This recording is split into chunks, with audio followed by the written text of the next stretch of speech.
সোমবার জন্মাষ্টমী। ছোটোবেলা থেকেই না এই জন্মাষ্টমীর দিনটা আসলেই মনে সবার আগে আসতো তালের বড়া। ওফ, ছোটোবেলায় যখন তালের বড়া হতো, ঠাকুমা, মা, পিসির সবাই মিলে তালের বড়া করতো, মামার বাড়ি থেকে পাঠাতো।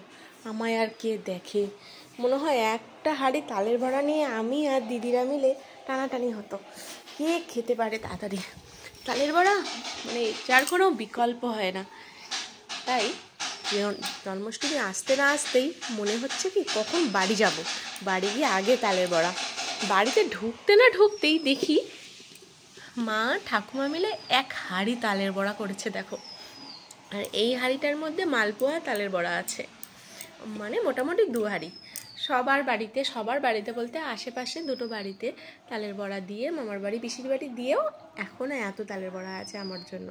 কারণ বাড়ির সবাই জানে তালের বড়া ইজ মাই ফেভারিট। ওফ, আমার মতন কে কে তালের বড়া প্রেমী অবশ্যই কিন্তু জানাবে। Bye bye.